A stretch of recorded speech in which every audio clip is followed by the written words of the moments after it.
대선 주자들의 출마와 불출마 선언이 이어지면서 정치권 대선 구도가 달아오르고 있습니다.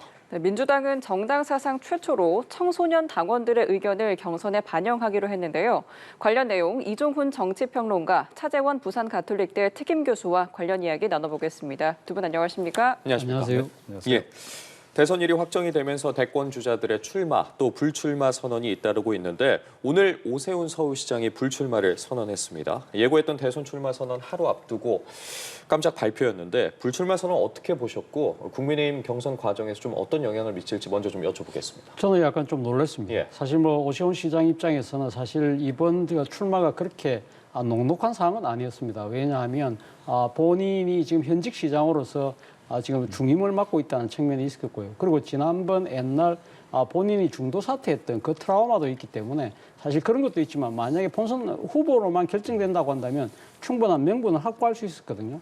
그럼에도 불구하고 오늘 이 결단을 내린 부분은 본인이 이야기한 대로 아무래도 이번 이 탄핵 국면에서의 국민의힘의 뭐랄까 이 정치적 책임 이런 부분들을 강조하는 부분이 분명히 저는 충분한 진정성을 갖고 있는 것이 아닐까라는 생각이 들고요. 이와 관련해서 또 다른 해석들은 충분히 있을 수 있죠. 예를 들면 토지거래 허가제를 실시했다가 30일 만에 뒤바꾼 측면 그런 것도 있고 또 명태균 리스트 이런 연로옥도 있습니다만 저는 앞서 이야기한 대로 이번 이 선거에 대한 보수 정당으로서의 책임 이런 부분들에 상당한 아마 이 좀 방점을 두고 이야기한 것이 아닐까 하는 생각이 들고요. 그리고 이 오세훈 시장의 불출마로 인해서 당내의 역학구도가 출렁거릴 것이라는 이야기를 합니다만 저는 기존의 후보들에게 미치는 영향은 그렇게 크지 않을 것이다. 물론 오세훈 시장이 그 탄핵에 찬성을 했고 계엄에 반대했던 그런 입장에서 본다고 한다면 중도를 지향하는 후보들에게는 유리한 측면이 분명히 있지만 그런데 문제는 오세훈 시장의 이 불출마가 지금 이 출사표를 던진 후보 말고 지금 이 출마를 고민 중인 것으로 알려지고 있는 한덕수 권한대행의 출마가 만약에 가셔야될 경우 여기에 따른 더 큰 일종의 파장이 미치지 않을까 하는 생각이 들고요. 오세훈 시장이 본인은 말은 안 했지만 아마도 모르긴 몰라도 당내에서 한덕수 대통령 권한대행에 대한 출마 요구가 잇따른 부분도 이번 결정에 상당한 영향을 미쳤다. 그렇다고 한다면 이번 사태가 결국은 한덕수 대행의 출마로 이어진다고 한다면 여기에 따른 파장은 상당히 크지 않을까라는 생각이 듭니다. 말씀해 주신 것처럼 오세훈 서울시장의 불출마 예상하셨는지도 궁금하고 당장 언급해 주신 바대로 민주당에서는 당연한 결정이다. 명태균 게이트 연루 의혹을 이야기하지 않았겠습니까? 좀 이 결정 어떻게 보셨는지와 민주당에서 말한 부분에 대해서 어떻게 들으셨는지도 같이 여쭤보겠습니다. 네, 저도 민주당 쪽 그 생각하고 비슷한 그런 추정을 좀 하고 있습니다. 그러니까 사실 장소까지 다 지금 예정을 했던 것으로 좀 알려지고 있는데 갑자기 전격적으로 이렇게 불출마 선언을 한 배경에는 뭔가 긴급 상황이 발생했다 이렇게 이제 봐야 할 것 같고요. 오 시장에게 발생할 수 있는 그 정치 행보와 관련한 가장 긴급한 그 사안이라고 한다면 역시 그 명태균 씨 관련 부분이 아닌가. 아시다시피 최근에 압수수색까지 다 당하지 않았습니까? 관사까지 압수수색을 당한 바가 있고 측근들 다 조사받은 상황이기도 하고 그래서 사실은 그 오세훈 시장이 언제 이게 소환 조사를 받을까 임박했다 이런 얘기들이 이제 꽤 많이 돌았었다는 거죠. 그래서 아마 뭔가 소환 통보를 받았거나 그런 상황이 아닌가. 그런 거 아니고는 이렇게 갑자기 이렇게 불출마 선언을 할 이유는 없지 않나 이렇게 생각합니다. 네, 지금 오 시장 출마가 불선언하는 거에 대한 영향은 좀 미미할 것이다라고 말씀해 주셨는데 그렇다면 오 시장을 지지했던 그 흐름들은 좀 어디로 좀 몰릴 거라고 생각을 하세요? 제가 생각했을 때는 일단 오 시장을 지지했던 세력들 입장에서는 아마 이 국민의힘 경선에 참여 안 할 가능성이 좀 높지 않을까라는 생각이 듭니다. 오 시장이 나름대로 합리적인 지향점을 갖고 있었고 그런 측면에서 본다고 한다면 상당한 실망감이 작용할 가능성이 있다. 그렇기 때문에 사실 오 시장과 비슷한 정치적 견해를 갖고 있는 지금 한동훈, 또 안철수, 유승민 이런 분들이 과연 오 시장이 이야기했던 부분을 얼마만큼 이렇게 효과적으로 이 유권자들에게 다가갈 수 있는 그러한 이 전략을 세우느냐에 따라서 물론 또 다른 기류가 형성될 수도 있겠습니다만 저는 앞서도 말씀드린 대로 오 시장의 이 불출마로 인해서 기존의 후보들에게 미치는 영향보다는 앞서 이야기했던 한덕수 권한대행의 거치가 가장 큰 하나의 결정적인 변수로 작용할 가능성이 높다. 네. 제가 생각했을 때는 한덕수 권한대행이 오 시장의 불출마로 인한 정치적 공백을 아마 그러니까 이 자신이 결단할 경우에는 상당히 긍정적인 요소로 생각할 가능성이 높기 때문에 저는 한덕수 권한대행이 출마의 가능성이 좀 더 커졌다. 그렇다고 한다면 기존의 후보 입장에서는 정말 큰 상대가 나타나는 것이기 때문에 여기에 따른 파장이 훨씬 더 클 거라는 겁니다. 네, 오 시장은 비전을 공유하는 후보를 돕겠다면서 간접적인 지지 의사도 밝혔고요. 그렇다면 주요 주자들 간 세력 재편은 어떻게 흐를 거라고 보시는지와 함께 지금 말씀 주신 한대행의 출마 가능성에 대해서 좀 어떻게 보십니까? 네, 뭐 사실 시간이 별로 없습니다. 그래서 다음 주 뭐 중반 정도까지는 결정을 내리지 않으면 안 되는 이제 그런 그 상황인데요. 거의 뭐 초읽기라고 봐야 되는데 이 초읽기 국면에서 한덕수 총리가 과연 결단을 내릴 수 있을지.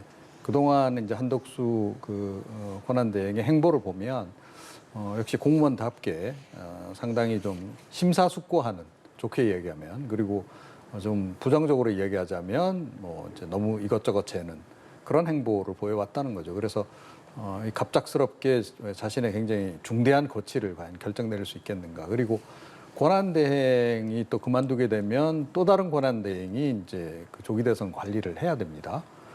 지금 뭐 그 부분에 대한 어떤 책임 이런 것도 상당하기 때문에 그 책임을 내팽개치고 뭐 본인이 나왔다 이거에 대한 또 부정적 인식도 상당히 있을 거고요. 또 어찌됐건 내란죄 관련한 혐의를 지금 완전히 벗지는 못한 그런 측면도 있습니다. 그래서 제가 보기엔 나오긴 쉽지 않을 것 같다 이렇게 일단 보고요. 근데 만약에 나온다라고 했을 때 과연 이제 어떤 층들이 이제 지지를 할 것인가 하는 거고. 이제 윤석열 대통령을 지지했던 사람들도 지지를 할 것이지만 한 권한대행 같은 경우는 좀 중도 이미지도 강하기 때문에 예를 들어 오세훈 이제 시장을 지지했던 사람들 일부가 그쪽으로 갈 개연성은 없잖아 있습니다. 또 오세훈 이제 시장을 지지했던 그 중도 보수층이 갈 수 있는 또 다른 후보라고 한다면 뭐 유승민 전 의원 같은 경우가 가장 유력하죠. 그런데 유 전 의원은 지금 아직 출마할지 안 할지 좀 이제 불확실한 상황이고. 그러니까 상대적으로 표를 가져갈 가능성이 높은 분 두 분이 지금 불확실한 상태입니다. 아직까지는 그 상태에서 뭐 혹시 이제 뭐 안철수 이제 의원이라든가 뭐 그런 쪽으로 부분적으로 갈 가능성. 그 다음에 이제 한동훈 전 대표 같은 경우에도 뭐 중도 보수가 좀 지지했던 그런 부분이 있기 때문에 그쪽으로 갈 개연성. 또는 이제 아예 이분들이 당 밖으로 시선을 돌려서 이준석 의원 같은 쪽으로 이제 갈 수도 있는. 그런 그 개연성이 좀 남아 있다 이렇게 생각을 합니다. 예, 네. 오세훈 시장의 불출마가 어떤 파장을 불러일으킬지는 좀 지켜봐야 할 것 같은데 이번에 민주당 상황 살펴보도록 하겠습니다. 민주당 나흘간의 고민 끝에 경선 룰을 확정지었습니다.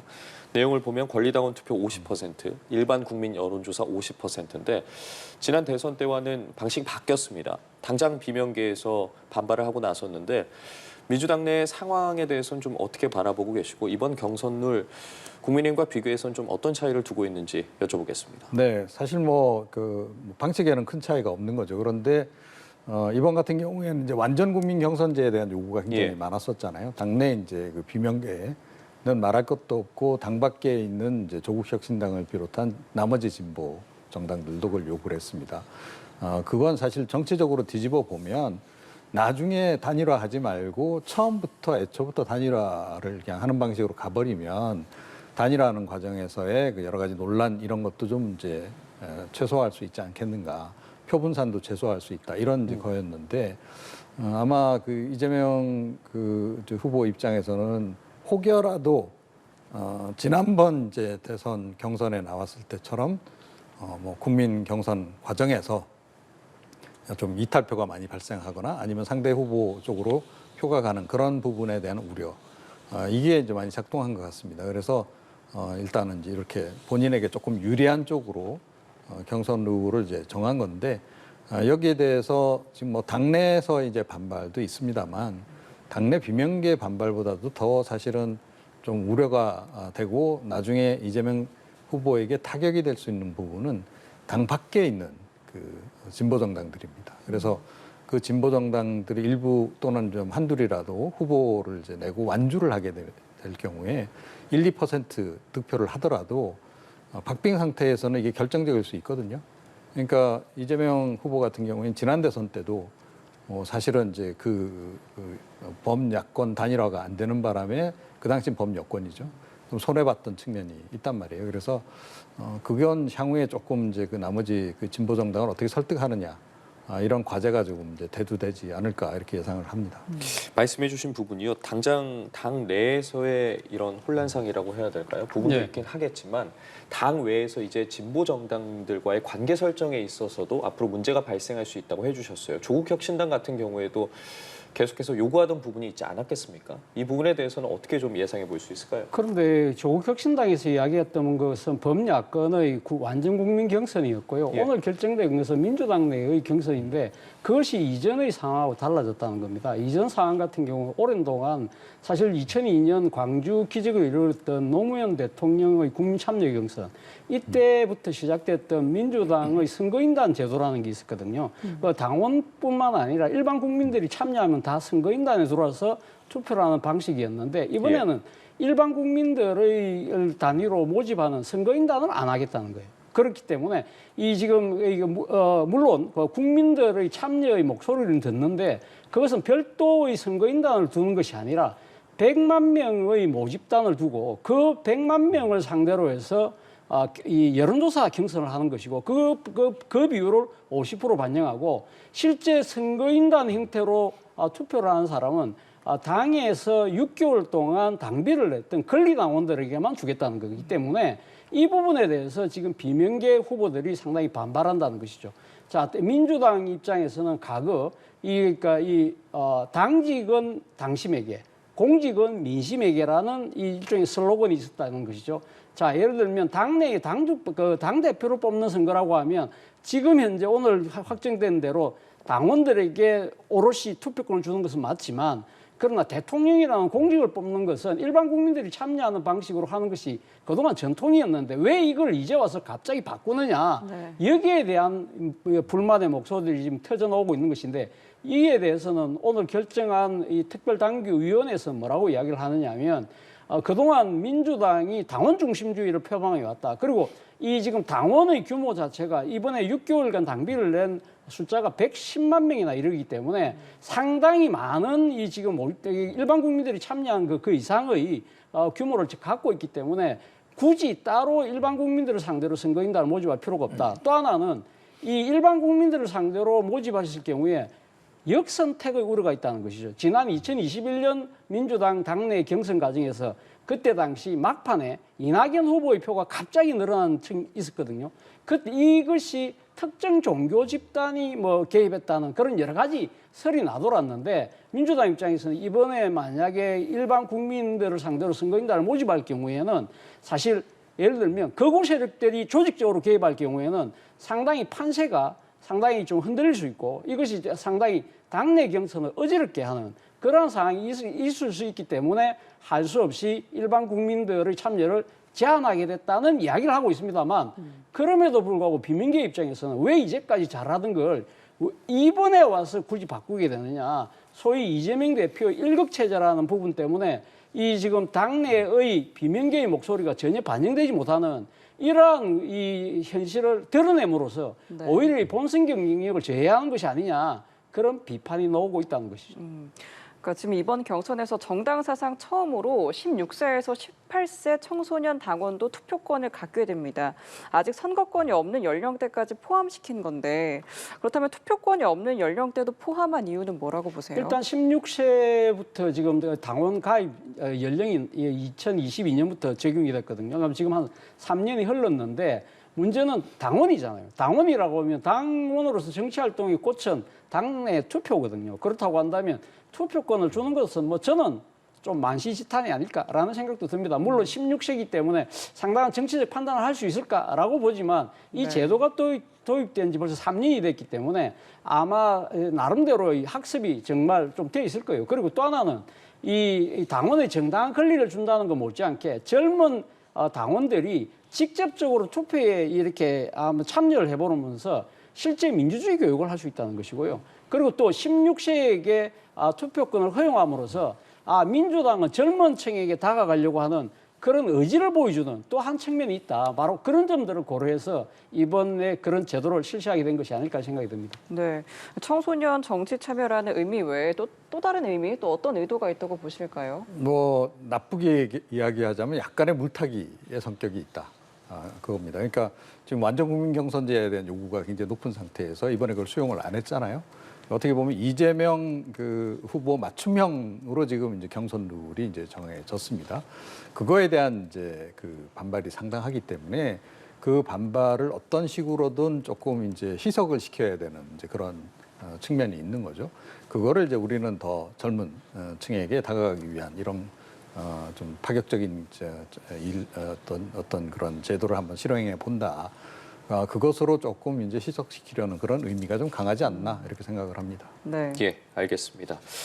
자, 그렇다면 이제 각 후보들이 앞으로의 어떤 행보를 보일지도 관심이 쏠리고 있는 가운데 짧게 이 부분을 여쭤볼게요. 지금 이재명 대표 이야기해 주셨으니까요. 이 대표 영상으로 출마 선언한 후에 지금 주말에 이제 고향 방문으로 일정을 시작했습니다. 네. 각 후보들의 어쨌든 움직임, 방문하는 장소에 따라서 그 의미들에 대해서 해석이 계속해서 나오고 있지 네. 않겠습니까? 어떻게 보시는지 짧게 좀 오늘 여쭤볼게요. 뭐 이재명 대표 입장에서는 아무래도 그러니까 큰 일을 앞두고 있기 때문에 그러니까 부모님, 특히 이제 돌아가신 부모님에게 나름대로 이 자신의 정치적 행위에 대해서 신고를 하고 그 나름대로 이 각오를 다짐하는 측면이 있는 것이고요. 그리고 또 오늘 부모님 요소만 간 것이 아니고 두봉 그 주교님이 선종한 거기 가서 또 추모의 뜻을 전했거든요.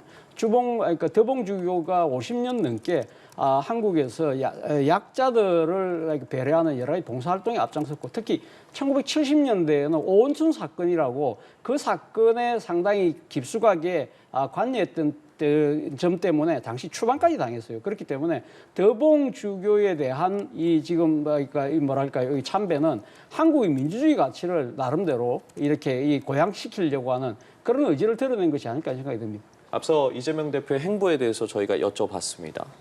뭐 각 후보들의 움직임 하나하나 주목이 되고 있는데 이 대표의 행보에 대해서는 좀 어떻게 바라보고 계시는지 짧게 여쭙겠습니다. 예. 근데 뭐 오늘 행보는 좀 내가 영남 출신이다라고 하는 거를 좀 보여주는 효과도 좀 있지 않았나 이렇게 좀 생각을 합니다.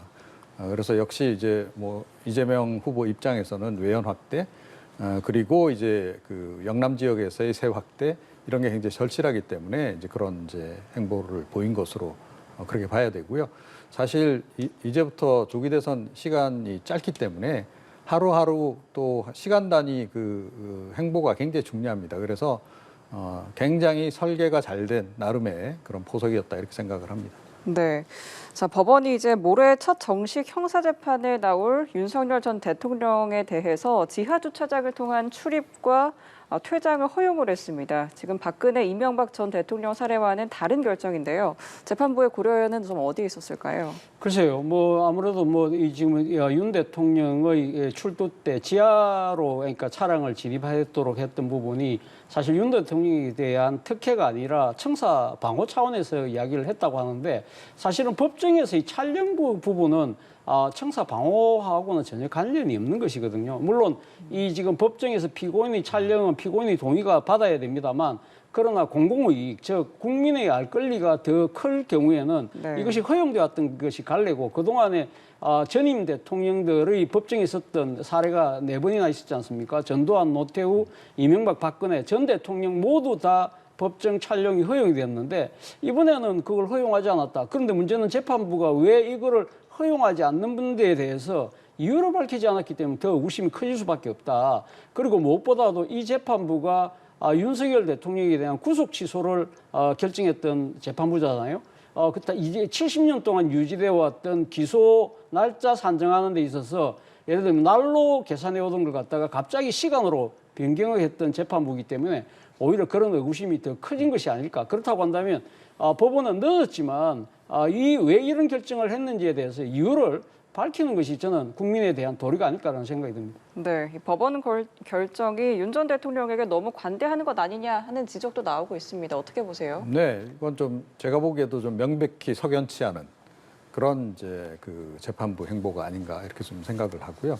조금 전에도 이제 말씀하셨다시피 뭐 지하 통로를 이용해서 출두하는 것 지금 뭐 워낙 이제 그 탄핵 찬반 그 집회 세력들이 여전히 서로 대립을 하고 있기 때문에 그 부분은 좀 이해한다 손 치더라도 왜 재판정 내에서 왜 이제 그걸 다 금지했는가?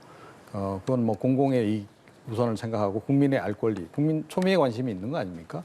그런 사안인데도 이걸 불허했다라는 것은 좀 납득이 안 간다. 그래서 이렇게 되면 사실은 이제 국민들이 이제 그 재판부가 이미 이제 어떤 쪽으로 결정을 내리고 지금 이렇게 움직이는 거 아닌가?